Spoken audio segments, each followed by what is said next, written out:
Bismillahirrahmanirrahim.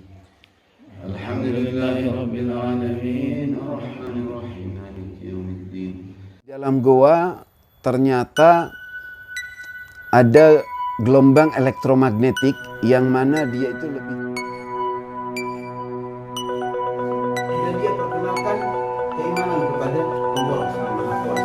Dan kemudian dengan kerajaannya di bawah kekuasaannya dia terapkan keadilan. Astronot sebelum dia diberangkatkan ke luar angkasa berlatih dahulu di dalam goa.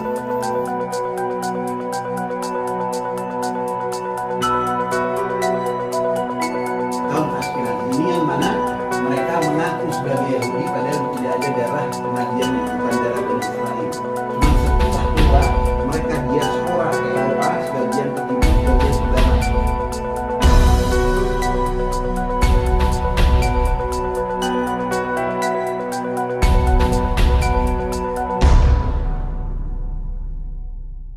Musuhnya iblis itu adalah Khidir karena yang sama-sama berumur panjang.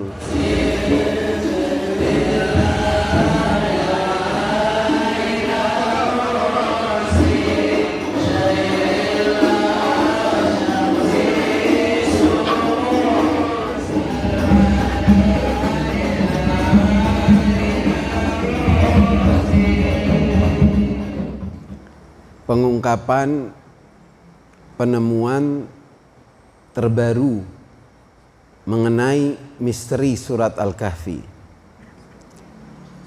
Enaknya kita di hadapan santri yang sudah terbiasa membaca surat Al-Kahfi, bahkan sebagian mungkin sudah menghafalnya dan juga pasti udah tahu kisah-kisahnya.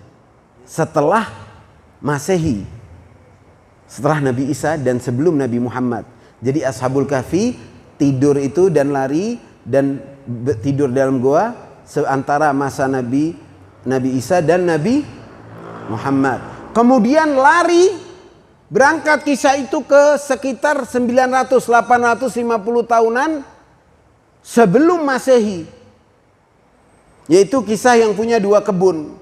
Setelah itu naik lagi ke 7 abad sebelumnya, 1500 tahun sebelum Masehi, yaitu pertemuan Nabi Musa dengan Nabi Khidir. Kemudian turun ke masa Dzulqarnain yang mana 559-530-an sebelum Masehi. Jadi dari yang paling awal, yang paling dekat dengan Nabi Muhammad, Ashabul Kahfi naik ke 7 abad sebelumnya, naik lagi 1000 tahun, 7 abad sebelumnya lagi, terus kemudian turun ke 5 abad sebelum Masehi. Tapi dalam 4 kisah ini, ikhwan akhwat, adalah kisah sejarah yang luar biasa, yang mana pengaruhnya itu telah membentuk dan mengukir peradaban, khususan peradaban umat beriman, dan bagaimana Allah menyelamatkan umat yang beriman. Di sini saya mau mulai dari kisah yang paling tua, dari sesuai urutan sejarahnya, yaitu kisah Nabi Musa dengan Khidir. Dibilangnya dalam riwayat Khidir, tapi Al-Quran mengatakan abdan min ibadina. Lalu Nabi Musa yang mana dia adalah kalimullah yang diajak bicara oleh Allah, ketika ditanya siapa yang paling alim di bumi saat ini, Nabi Musa sangatlah wajar kalau merasa bahwasanya dirinya, karena dia adalah nabi, utusan Allah, bahkan kalimullah yang diajak bicara oleh Allah. Namun Allah memberitahu dan memperingati bahwasannya ada yang lebih alim darimu. Kaget Nabi Musa. Siapa? Dikatakan engkau bisa menemukannya di pertemuan antara dua laut, Majma'ul Bahrain. Luar biasa penasarannya Nabi Musa, ingin belajar kepada sang hamba. Aku tidak akan berhenti kecuali aku sampai kepada tempat itu, tempat pertemuan dua lautan, Majma'al Bahrain, au amdiya huquba. Walaupun aku harus melalui huqub itu, haqab itu dalam bahasa Arab 70 tahun. Jadi kalau huquba bentuk jamak berarti sepanjang masa. Pokoknya saya harus ke sana dan harus ketemu dengan sosok ini karena saya ingin belajar. Begitu lewat lama Nabi Musa lapar, ingat mana itu bekal kita ikan itu. Katanya Fatah yang dalam Al-Quran disebut Fatahu, yang dalam riwayat dijelaskan adalah Yusha' bin Nun. Kata dia, aduh saya lupa, saya dilupakan oleh setan. Karena tadi waktu saya ngeluarin nyuci di air, tahu-tahu hidup lagi, dia jalan lagi. Kata Nabi Musa, hadza ma kunna nabghi. Ini yang kita inginkan. Ayo kita balik ke sana. Fawajada abdan min ibadina. Maka dia menjumpai seorang hamba kami, atainahu rahmatan min indina, yang telah kami beri rahmat dari sisi kami, kata Allah. Wa 'allamnahu min ladunna ilma, dan yang kami ajari, kami berikan ilmu dari sisi kami, ilmu ladunni, ilmu min ladunnillah, ilmu secara langsung dari Allah kepada sang hamba Khidir. Jadi bertemulah di sana, kemudian mereka duduk dan Nabi Musa belajar. Kisahnya disingkat oleh Al-Quran dengan 3 perjalanan, yang mana Nabi Musa pun akhirnya tidak sabar. Yaitu ketika menaik perahu, dia membocorkan perahunya supaya diselamatkan dari seorang raja yang bernama dalam riwayat disebut Hadad bin Badad. Kerajaan yang mana saat itu Raja Edom. Maaf. Jadi dia menyelamatkan itu perahu. Kemudian yang kedua adalah dia membunuh anak muda itu. Nah, kisah lengkapnya itu ada di video yang kedua. Silahkan lihat lagi ya, playlist Misteri Al-Kahfi di channel Habib Syahdu. Saya gak mau perpanjang. Intinya itu bukan anak kecil tapi anak muda. Dia adalah kepala preman yang sudah melakukan banyak kejahatan, pembunuhan, pencurian, perampokan. Oleh karenanya ayatnya apa? Kemudian murtad. Makanya dalam ayat Al-Qur'annya jelas, kana abawahu mu'minain. Kedua orang tuanya itu mukmin. Berarti dia apa? Mukmin atau bukan? Bukan, dia udah murtad. Dia sudah harus terkena hukuman. Dan Khidir, sang hamba itu melakukan eksekusi yang diperintahkan Allah. Karenanya dia bilang, ini bukan dari kemauanku, ini adalah perintah dari Allah. Lalu yang ketiga, dia membangun tembok di satu desa yang semuanya bakhil, pelit. Gak ada yang mau ngasih makan, gak ada yang menjamu, semuanya nutup pintu. Ngelihat orang paling agung di bumi, 2 orang lagi bersama paling agung di bumi. Tiada yang hormati, tiada yang mau jamu. Dari pelit-pelitnya. Alhasil singkat cerita kisahnya antum tahu semua. Nabi Musa sampai tak sabar dan terus bertanya. Akhirnya sesuai syarat yang Nabi Musa bilang, kalau aku menanyakan sesuatu lagi setelah itu, fala tusahibni. Maka itu Nabi Khidir bilang, hadza firaqu baini wa bainak. Inilah perpisahan antara kita. Jadi hanya seperti itu perjalanannya. Tapi panjang, mereka duduk bersama, taklim dulu Nabi Musa. Tapi terakhir tidak kuat juga. Karena Khidirnya sudah bilang, fakaifa tasbiru ala ma lam tuhit bihi khubra.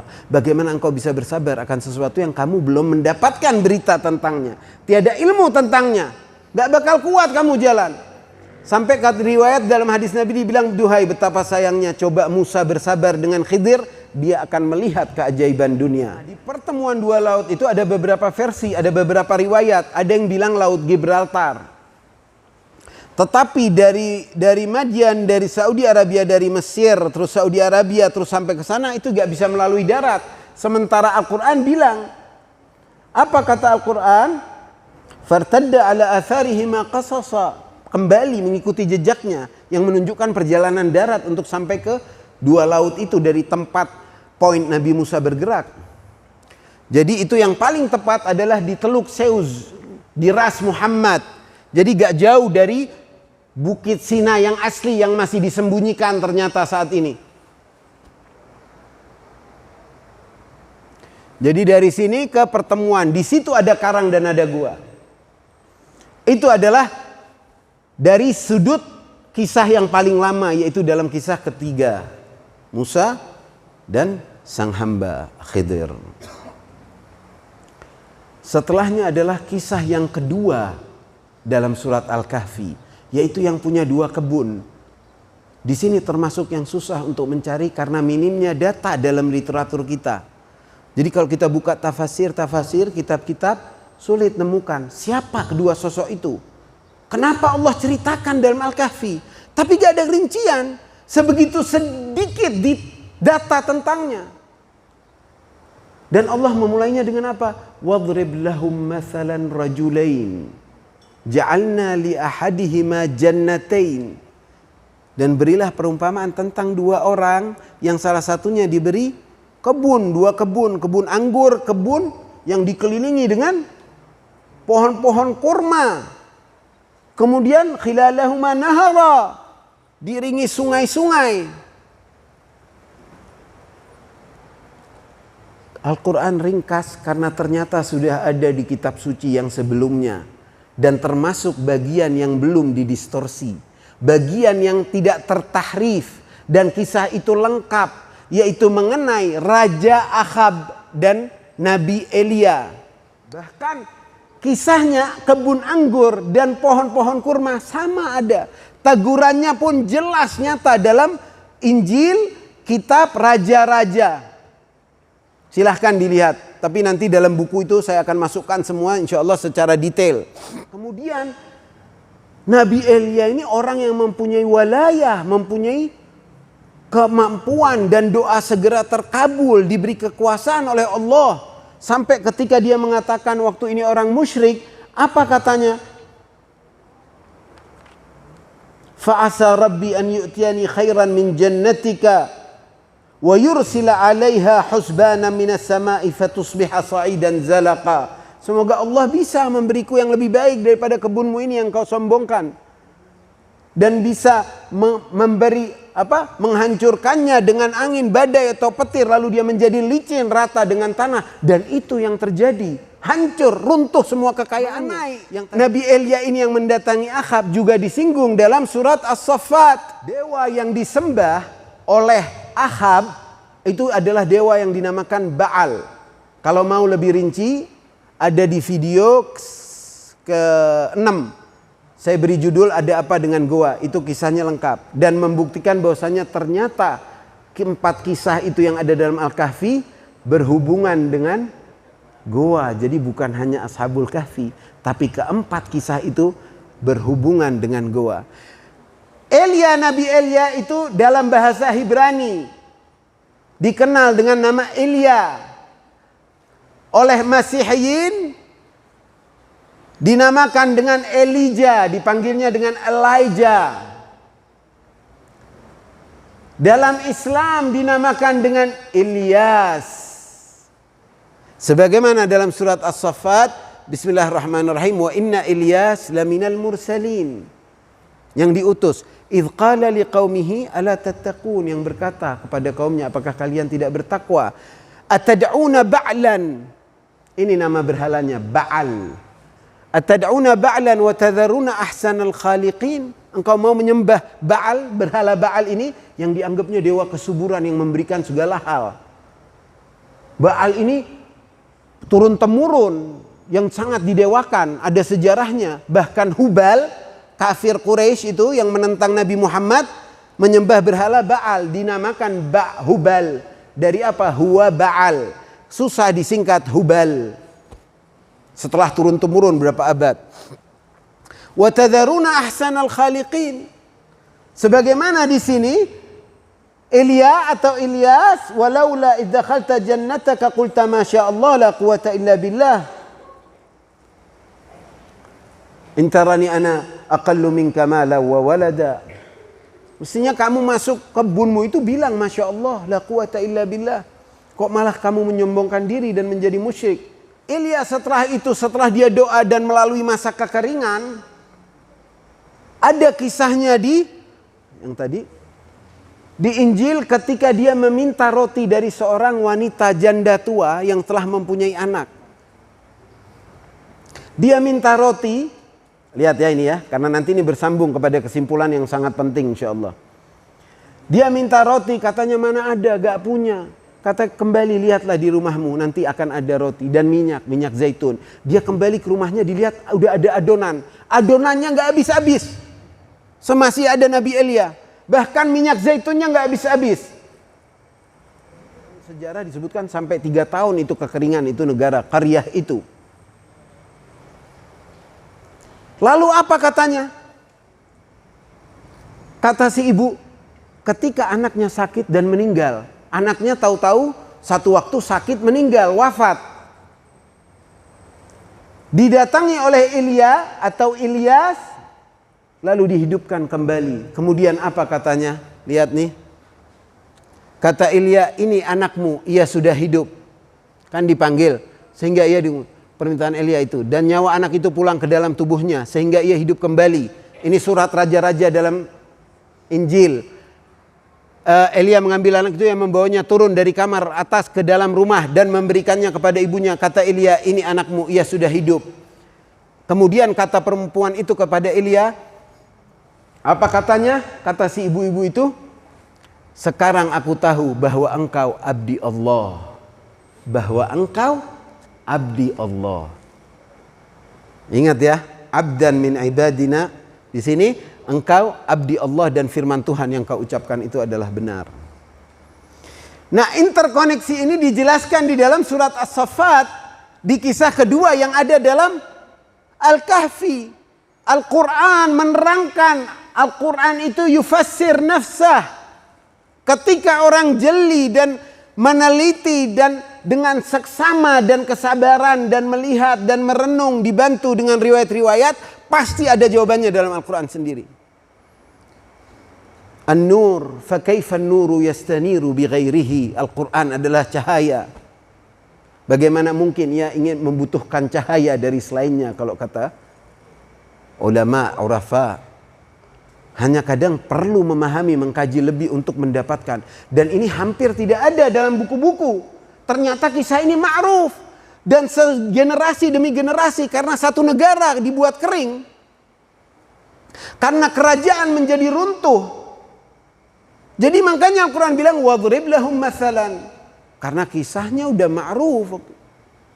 Dan subhanallah, dengan kata yang sama, hanya ada di 2 surat. Kata wadrib, silahkan cek kata wadrib lahum mathalan hanya ada di 2 surat. Terulang hanya 3 kali dalam Al-Quran. Yaitu di surat Al-Kahfi ini dan juga di surat Yasin. Bagaimana dalam surat Yasin? Ayo yang hafal. Barakallahu fikum wadrib lahum mathalan ashabal qaryah idh ja'ahal mursalun idh arsalna ilaihim ithnaini fakadzabuhuma fa'azzazna bi thalithin faqalu inna ilaikum mursalun. Yang pertama itu ashabal qaryah. Siapa ashabal qaryah? Yaitu kota dan negaranya Ahab yang menjadi hancur itu, Israel, yang terkutuk itu.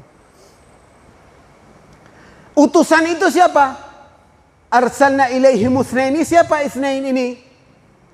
Lihat buku-buku tafsir, lihat Tafsirul Kabir punya Syekh Ibn Katsir, lihat banyak tafsir, banyak sekali rata-rata bilang utusannya Nabi Isa untuk ke kota Antakia. Tapi kota Antakia tidak dimusnahkan, tidak dihancurkan oleh Allah dan mereka langsung menganut agama Allah yang masa itu adalah Nasrani. Langsung menjadi Nasrani, banyak yang beriman. Yang diutusnya adalah Syam'un, Petrus. Dan kemudian ayat Al-Qur'annya bilang mursalun, yang diutus secara langsung. Ini dalam surat Yasin.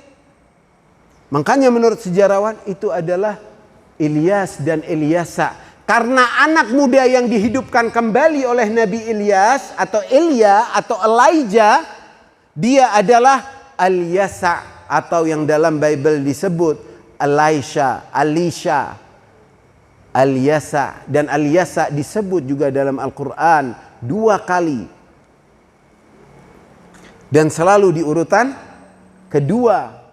Silahkan cek di Mu'jam Mufahras di Al-Fadhul Quranul Karim. Atau di internet cek. Al-Yasa juga disebut 2 kali. Dan di urutan selalu yang kedua. Ilyas dan Ilyasin sama Ilyasinnya 3 kali disebut. Di antara yang jelas, qalu ma antum illa basyarun mithluna. Nah, itu adalah lihat Al-Qur'an bahkan menggunakan kata dan lafaz yang sama. Lafaz yang sama yang di Al-Kahfi dengan yang di Yasin. Berbicara tentang kisah yang sama. Makanya saya katakan apa? Yasin dan Al-Kahfi itu seperti begini. Oleh karenanya dianjurkan, subhanallah, di malam Jumat, di hari Jumat, ya Rab, semoga kita mendapatkan keberkahannya dengan mengaji dan mengkaji di malam Jumat ini. Jadi itu adalah kisah kedua, yaitu siapa?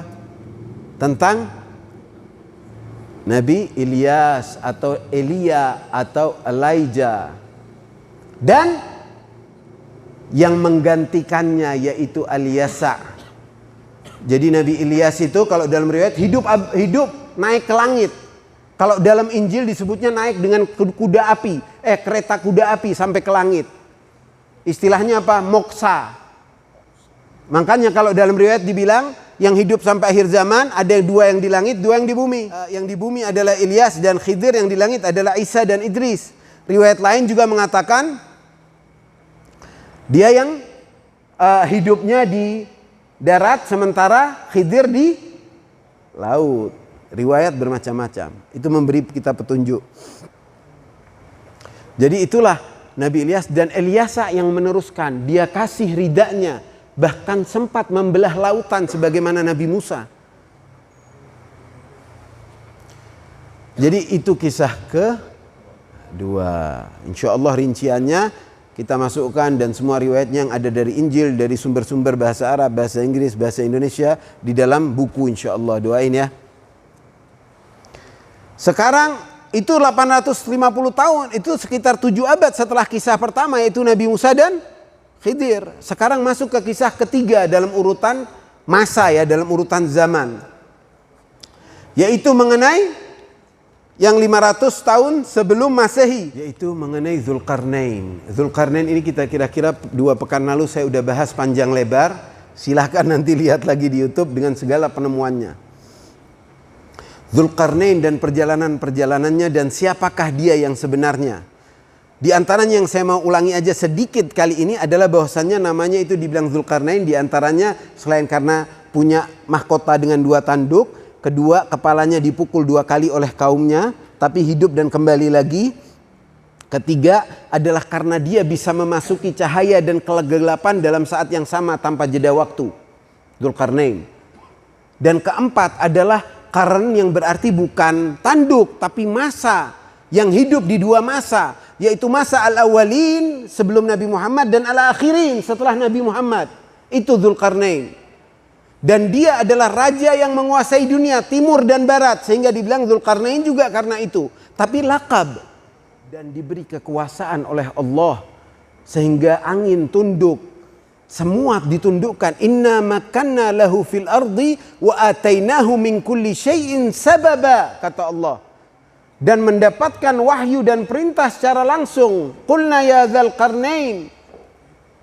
Dan dia telah menguasai, dan dia adalah sosok yang berhasil memenjarakan Ya'juj dan Ma'juj, dan telah menguasai pesisir Laut Hitam semua. Nah, kisah 3 perjalanannya sampai mengurung Ya'juj dan Ma'juj ada di video yang sebelumnya. Saya kasih judul ya dengan Dzulqarnain adalah Superman yang asli. Perjalanannya dia kalau dalam riwayat bersama siapa? Siapa? Masya Allah, barakallah fikum. Itu adalah Dzulqarnain dan yang mendapatkan mata air dan mandi di sana adalah Khidir alaihissalam.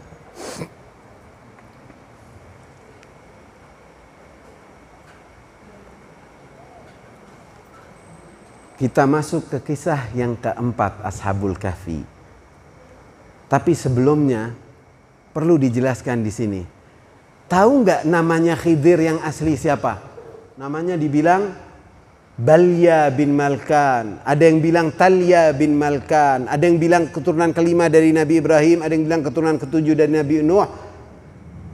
Tapi yang jelas namanya yang berganti dan yang jelas adalah Elia atau Yilya. Yilya bin Malkan sampai ke Urfakhshad bin Sam bin Nuh. Yilya, Elia, dalam riwayat lain juga disebut namanya adalah Ilyas. Itu adalah Khidir alaihissalam. Jadi ikhwani akhawati, di dalam 3 kisah yang kita ceritakan dan yang disebut dalam Al-Kahfi, dari mulai perjalanannya Nabi Musa dengan abdan min ibadina, kemudian yang memperingati orang yang mempunyai kebun, kemudian yang ketiga bersama Dzulqarnain dengan jarak berabad-abad lamanya adalah satu sosok yang sama, yaitu Khidir. Karena dia bersama Akhab, dia adalah namanya Elia. Waktu bersama Nabi Musa dia tidak disebut namanya, Al-Quran bilang abdan min ibadina. Waktu bersama Dzulqarnain adalah Dzulqarnain, tidak disebut. Dalam kisah Al-3 itu tidak disebut namanya. Tapi dia hadir dalam ketiga kisah. Sekarang kalau seseorang mau meneliti dan melihat menemukan bahwasannya ternyata surat Al-Kahfi, keempat kisah itu berhubungan dengan goa, sehingga surat itu dinamakan dengan bingkai Al-Kahfi. Hanya kunci, tapi ada lagi yang mengikat keempat kisah itu yang dalam sejarah dan masa yang berbeda, yaitu sosoknya. Ternyata hadir sosok yang sama dalam 3 kisah. Sekarang berpikir gak kita, apa jangan-jangan dalam kisah pertama atau kisah Ashabul Kahfi dia juga hadir? Mungkin gak? Mungkin. Tapi susah nyarinya. Ashabul Kahfi tidak ada yang disebut namanya dalam Al-Quran. Sebagaimana dalam kisah-kisah itu tidak ada yang disebut kecuali nama sang Nabi Musa. Dalam Al-Kahfi ada sosok yang paling arif dengan nama Maximilianus. Keempat-empatnya adalah Romawi ningrat, yang mana hidup di lingkaran istana, tapi mereka beriman dan menyembunyikan keimanan mereka. Ada Antonius, ada Sidoninus, versi macam-macam. Tapi keenam-enamnya adalah nama Romawi, bersama Antonius yang punya anjing yang ikut masuk juga ke goa. Penggembala yang ikut masuk ke goa. Awal-awal saya pikir jangan-jangan ini si penggembala adalah Khidir. Tapi gak menemukan data. Mengenai anjingnya ada riwayatnya. Keajaiban anjingnya ada riwayatnya. Atau janjian guru mereka. Tapi kemungkinan terbesar adalah Maximilianus. Maximilianus adalah yang paling arif di antara mereka. Yang mana digambarkan sebagai sebagai penasehat yang menyembunyikan keimanan, yang mana mereka berdiri mengajak mereka ketika dari 6 orang itu, yang mana panglima, ada penasehat, ada panglima, ada tabib dalam istana Raja Diqyanus yang zalim, yang menyiksa kaum Nasrani, kaum beriman. Yang mana tantangan mereka mempunyai 3 tantangan. Satu adalah kerajaan yang zalim dan masih menyembah berhala. Kedua adalah orang-orang Yahudi yang berkonspirasi dengan kerajaan. Dan ketiga adalah kaum Nasrani yang mana sebagiannya sudah menyeleweng, sudah gak mengikuti ajaran Nabi Isa, sudah mulai menghadirkan patung-patung dan sebagainya, dan menyamakan dengan seperti penyembahan berhala di masa itu supaya diterima oleh Roman Empire.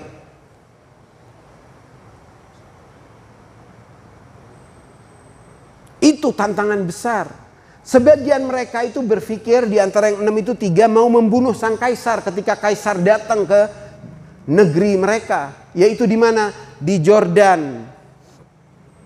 Yang nama itu dinamakan Philadelphia, yang mana desanya dinamakan Ar-Raqim katanya, atau dusunnya atau gunung yang goa itu berada dinamakan Ar-Raqim.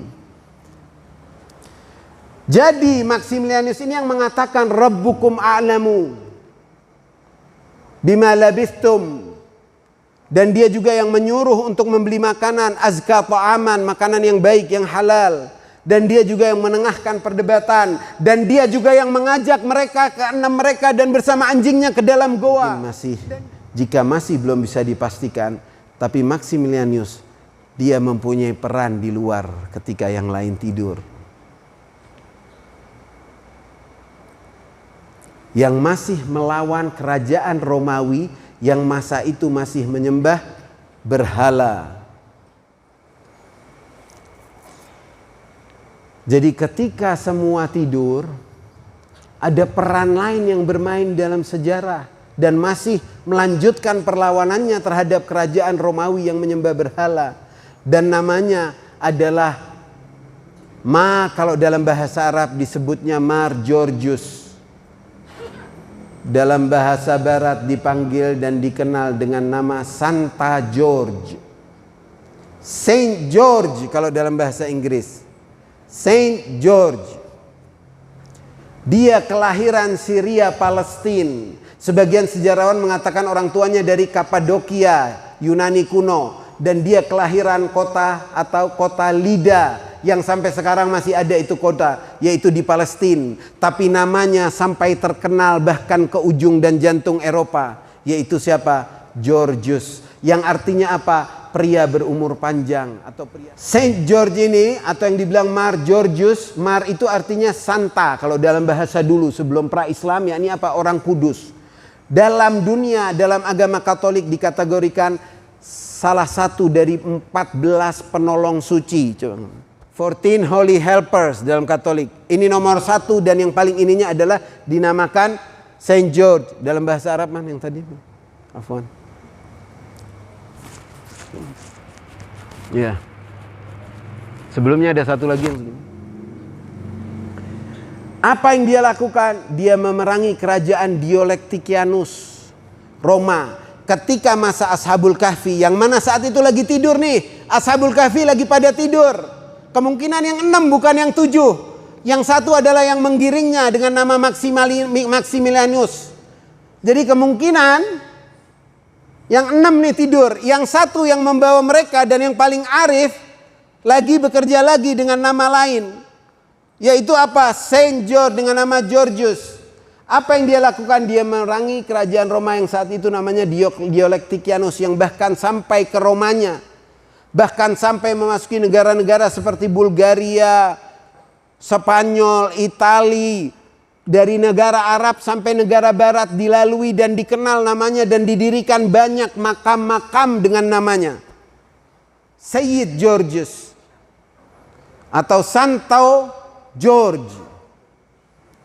Dan dia kalau menurut At-Tabrani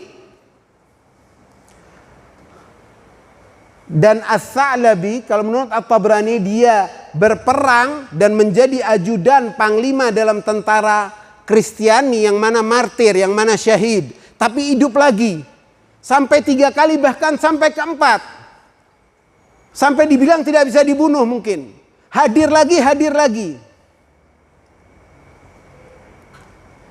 2 versi, 1 di Ashkelon, sampai itu bahkan lahir bendera yang benderanya itu seperti apa? Red Cross.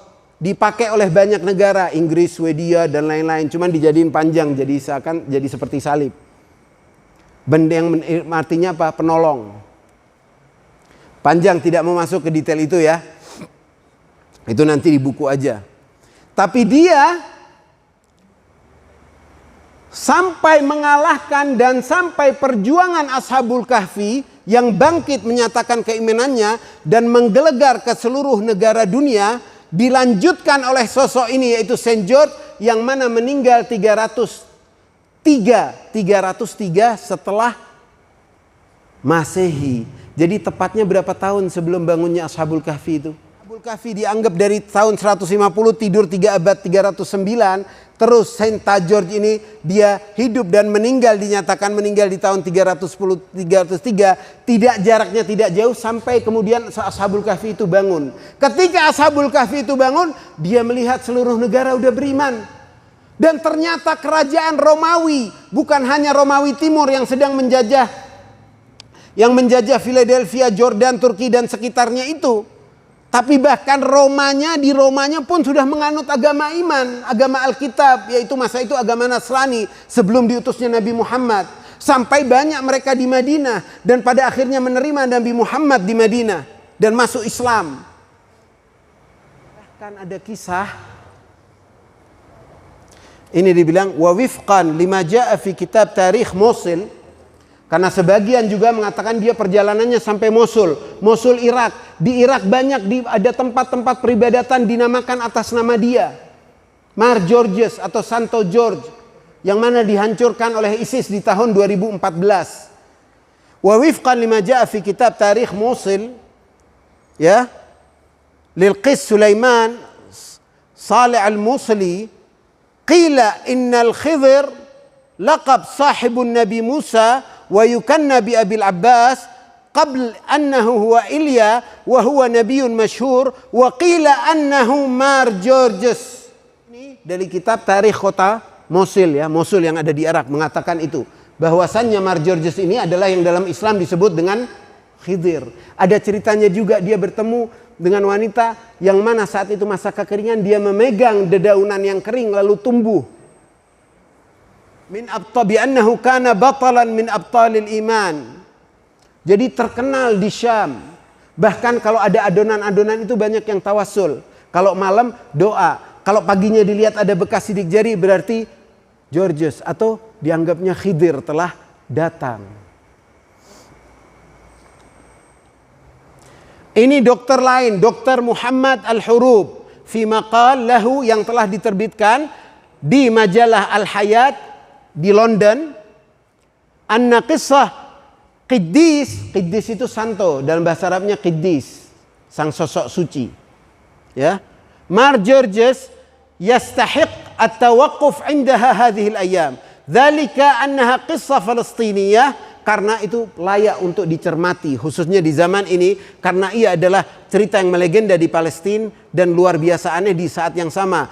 Kemudian mempunyai banyak keajaiban dan keanehan yang mana berhubungan sekali kisah-kisahnya dengan Nabi Khidir dan Mar Georges. Wa huma syakhsiyah dzatuha. Ia adalah satu sosok yang sama. Ini menurut Dr. Khalid Muhammad Al-Hurub. Yang mana lahir di kota Lida di Palestina, tapi menjadi terkenal di seluruh dunia dan dianggap sebagai pahlawan dan orang yang ditawasuli di Barat. Tapi betapa kesiannya banyak sekali yang non Muslim gak mengetahui bahwasanya itu sosok yang sama. Ini bahkan uskup, dokter Muslim tadi, uskup dari kalangan Nasrani nulis dan memperkenalkan bahwasanya ini orang adalah Khidir. Bahkan gereja tertua yang ada di Syria itu atas namanya Saint George, Santa George. Di Syria ada. Dari mulai Arabia sampai baratnya barat ada namanya dia. Dan ternyata dia adalah Khidir alaihissalam. Kata Pope Gelasius yang hidup sebelum masa Nabi Muhammad, ya, pimpinan umat Nasrani masa itu yang hidup setelah masa Al-Hawariyun, setelah masa murid-muridnya Nabi Isa, menyatakan apa? Karena dengan mukasyafah dan juga dengan pertemuan, dia bilang Santa George adalah sosok yang aksi-aksinya hanya Tuhan yang tahu.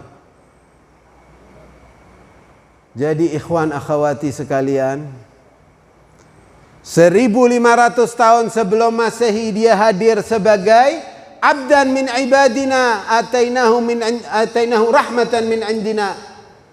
Dan kemudian 850 tahun sebelum Masehi dia hadir sebagai Ilya atau Nabi Allah Ilyas. Kemudian 500 tahun sebelum Masehi dia hadir lagi bersama Dzulqarnain, dan dia yang mendapatkan air mata kehidupan. Tapi riwayat itu telah memberi petunjuk pada satu hal. Karena sebenarnya dia bukan berjalan bersama Dzulqarnain, tapi dia adalah sosok yang sama. Dia adalah juga Dzulqarnain. Dan Dzulqarnain lakabnya saat itu ketika dia berperan sebagai raja dunia. Dzulqarnain adalah Khidir alaihissalam. Ini adalah hal yang mungkin susah diterima dan dipahami. Tapi ulama siapapun yang mau duduk sama saya siap meladeni. Dan dengan 100% kepastian bahwasannya Dzulqarnain itu adalah Khidir. Jadi di dalam surat Al-Kahfi, saya mau kasih contoh nih, misalkan saja ya. Khidir kenapa dikatakan umurnya panjang? Kenapa dikatakan umurnya panjang? Ayo yang ma'ruf bagaimana ceritanya? Karena dia telah mandi dan minum dari Ainul hayat, air mata kehidupan. Kapan itu? Waktu dia bersama Dzulqarnain. Yakni kapan? 530-an tahun sebelum Masehi. Lah di kisah sebelumnya waktu Nabi Musa siapa? Kalau dia dibilang berumur panjang karena minum dari air kehidupan, Ainul hayat, waktu di kisah sebelumnya yang sama Nabi Musa yang mana bedanya 1000 tahun, hampir 10 abad lebih, dia sudah ada. Sebelum bahkan sama Dzulqarnain. Riwayat lain mengatakan dia adalah sepupunya. Riwayat lain mengatakan dia adalah panglimanya. Kan mana mungkin dia umur panjang karena minum Ainul hayat. Loh, dia udah hidup dari 1000 tahun sebelumnya kok waktu sama Nabi Musa. Mafhum gak? Ini dalam Al-Quran, dalam Al-Kahfi. Tapi Al-Quran tidak menyebut siapapun dalam kisah itu kecuali satu sosok, yaitu Dzulqarnain. Riwayat-riwayat itu bakal menjadi hal yang menjadi penyanggah dengan kesimpulan dari teori ini. Tapi itu tidak, itu memberi petunjuk. Dan kalau tidak karena riwayat itu, saya mungkin tidak menemukan apa yang saya temukan. Karena awalnya saya mengira dua yang berbeda. Tapi pada akhirnya ternyata sangatlah jelas bahwasanya dia adalah satu sosok yang sama. Dari aneka disiplin ilmu, baik fakta sejarah, baik referensi yang dari bahasa Arab, bahasa Inggris maupun bahasa Indonesia, dan juga bahkan dari ilmu huruf. Karena kalau dihitung dalam Al-Kahfi ini banyak mukjizat angka dan ada kode-kode. Karenanya Al-Quran memulai kisah ini dengan am hasibta anna ashabal kahfi warraqim kanu min ayatina. Ada sosok yang disembunyikan dengan sandi angka. Ar-Raqim bukan berarti dusun itu disebut juga Ar-Rajib, tapi Ar-Raqim hadza kitabun marqum. Ada rahasia Allah, ada rahasia batin yang di sini. Kalau kita hitung yang ada sosok-sosoknya dalam Al-Quran, ya, dengan ilmu huruf atau al-jafr, ashabul kahfi nilainya adalah 40. Di kisah kedua, referensi pertama yang kembali kepada sosok pertama adalah sahibuhu. Yang setelahnya wahuwa yuhawiruhu. Nilainya adalah 25. Di kisah ketiga yang bersama Nabi Musa, dia disebut sebagai abdan. Nilainya adalah 14. Di kisah keempat tiada sosok lain kecuali satu sosok, yaitu Dzulqarnain yang disebut, dan nilainya adalah 31. Jika kita jumlah 40 tambah 25 tambah 14 tambah 31, jumlahnya adalah 110. Persis sama sebagaimana ayat dalam surat Al-Kahfi. Subhanallah, Allahu Akbar. Jadi dalam Al-Kahfi ada korelasi antara 4 kisah. Di antaranya adalah petanya dan kekuasaan yang berpengaruh, dan bagaimana Allah menyelamatkan umat yang beriman. Karena di situ ada kiblatain pada nantinya kan. Ada Makkah, ada Baitul Maqdis, dan ada Baitullahil Haram. Ini umat yang di sana akan haruslah orang yang bakal nerima Nabi Muhammad. Keimanan, komunitas keimanan harus dijaga. Dan ada tangan Allah yang berperan di sana. Mafhum? Jadi dari masa itu satu peta. Kemudian apa? Tempat perlindungan. Bahkan sandi-sandi dalam kosakata dan alfaz itu menunjukkan indikasi yang sangat jelas. Jadi ada hubungan. Jadi pertama, selain soal peta dan perjalanan, kedua adalah soal goa ada di 4 kisahnya. Karena Ahab, Elia kemudian berlindung di goa. Ashabul Kahfi tidur di goa.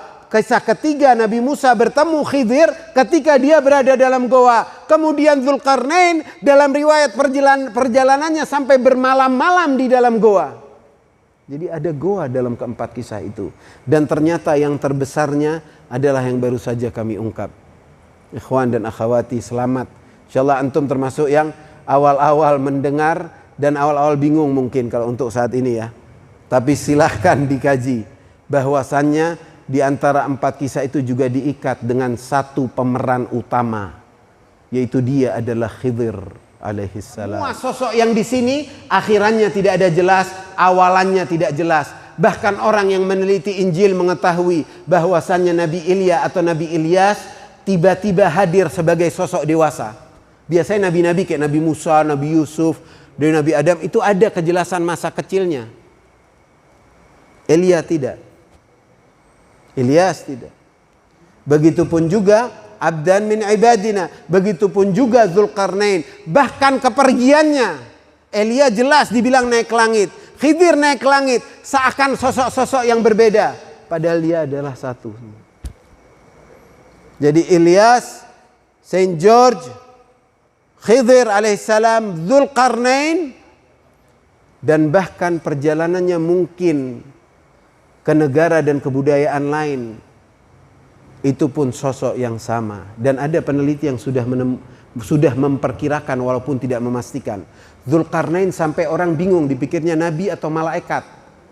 Sebagian bahkan berpendapat malaikat. Karena ada yang meneliti melihat jejak-jejak Dzulqarnain itu telah menjadi, setelah jadi Dzulqarnain jadi Siddhartha Gautama. Nah loh, Siddhartha Gautama. Tapi ajarannya pun ditahrif. Ketika dia di Yunan, dia memerangi para penyembah berhala dan bahkan membasmi semua berhala-berhala. Tahu-tahu dia disembah dan diberi nama Zeus karena dia telah mengalahkan semua berhala. Dia balik lagi dan mengatakan, saya bukan orang yang disembah, tapi ada Allah Subhanahu wa ta'ala. Jadi ini penelitian yang panjang. Bahkan Zoroastrian yang asal, yang masih muwahhid, yang masih bertauhid. Jadi alhamdulillah, pada asal-asalnya kemungkinan besar agama-agama yang ada di dunia, kita tidak mau mengatakan semuanya ya, tapi banyak agama-agama di dunia ini yang bermula sebagai agama yang bertauhid, tapi ditahrif oleh para pengikutnya dan para dajjalis dan para syaitan dan para penyembah setan. Alhamdulillah, Islamlah yang terjaga, kitab sucinya, kiblatnya, umatnya insya Allah. Alhamdulillah. Kalau kita sudah pahami, bukan berhenti di masa itu. Dan jangan dianggap bahwasannya perannya Khidir alaihissalam adalah hanya menyaru orang-orang yang minta-minta kadang, mendatangi personal. Tidak wahai ikhwan. Dia mempunyai peran khusus dari Allah sebagai the equalizer, the executioner. Al-Qahhar dia. Memerankan peran-peran yang diperintah oleh Allah. Sama sebagaimana yang dijelaskan dalam Al-Kahfi. Melihat anak muda yang bajingan yang ini dan turun untuk harus dibunuh, dialah yang datang. Blak. Nabi Musa sampai kaget-kaget. Karenanya dikasih walayah oleh Allah. Lihat dalam kisah kedua, apa kata Allah? Hunalikal walayatu lillahil haq. Huwa khairu thawaban wa khairu uqba. Bahkan kata-kata al-baqiyatus salihat ada dalam Al-Kahfi. Al-baqiyat as-salihat. Yang menetap. Dzulqarnain, Ilyas, Elia, Saint George is the same person. Yaitu yang diberi laqab dan dikenal dengan Khidir. Jadi kembali lagi saya ingatkan, jangan mengira dia itu hanya berperan membantu personal-personal, tidak. Berperan dalam kekuasaan, berperan dalam membentuk dan menjaga peradaban dan umat yang beriman. Baik itu di tanah yang jauh ataupun yang dekat, di barat ataupun di timur. Jadi dia punya peranan dalam menentukan dan bisa berperan dalam pemerintahan, dalam kerajaan, dalam kekuasaan. Bukan hanya peran-peran yang urusannya personal. Dan pasti menjadi sosok yang tidak mungkin kita sangka. Dan tidak mungkin bisa kita kenali. Kecuali dia yang inginkan kita mengenalinya. Diingat itu. Jika dia ingin kita kenal dan kita mengenalnya, baru kita kenal. Mau usaha sampai apapun, ibadah seperti apapun, kalau dia tak masih enggan untuk diketahui oleh dirimu, dia tak akan hadir. Tapi dia mempunyai peran, bahkan sampai saat ini. Yang terpenting dan alhamdulillah saya tidak lupa, moto sosok yang berperan dalam surat Al-Kahfi ini punya moto, dan itu apa yang dikatakan oleh ketua Ashabul Kahfi, sang arif yang kemungkinan besar adalah Khidir juga alaihissalam, atau dikenal dengan nama Maximilianus, yaitu apa? Di mana ayat ini adalah persis pertengahan ayat dalam Al-Quran, dan ini adalah motonya. Tahu moto? Pedoman sifatnya yaitu apa? Wal yatalattaf wala yush'iranna bikum ahada. Dan hendaknya kamu berlemah lembut, bersopan santun, dan jangan sampai dikenali. Itu moto sang sosok. Dia hadir di mana? Di ayat Al-Kahfi. Itu sebagai indikator yang bisa memberikan suatu iktisyaf, pengungkapan yang menguak jati diri orang tersebut, yang mana tidak disebut namanya. Yang kalau kata fi dhilalil Quran, tafsir fi dhilalil Quran, yang bingung di masa itu Sayyid Qutb tidak menemukan bagaimana kok ada sebegitu misterius surat Al-Kahfi ini, bahkan tidak pernah disebut sosoknya ini yang melakukan hal ajaib. Katanya mungkin karena perannya adalah misterius, jadi dia dijadikan namanya pun misterius. Tapi gak karena itu namanya berubah-ubah. Mungkin cukup segitu, mudah-mudahan ini berkah. Insya Allah setelah ini saya ingin ada yang buat artikel berbahasa Arab dan bahasa Inggris, juga menjadi kemudahan bagi peneliti yang ada di barat dan di timur, insya Allah ya. Alhamdulillah. Dan insya Allah biar tercantum bahwasannya penemuan dari hasil penelitian ini terkuaknya di Indonesia. Alhamdulillah. Dan insya Allah takkan terlupakan. Akan banyak penyanggahan, banyak kritikan, tapi akan ada peneliti-peneliti yang akan dengan pasti malah mengokohkan. Dan terkuaklah jati diri sang abdan min ibadina ini, Khidir alaihissalam. Untuknya mari kita akhiri dengan membacakan Al-Fatihah untuk Khidir alaihissalam, dan semoga kita semua diberi kesempatan untuk mengenalnya di dunia sebelum di akhirat.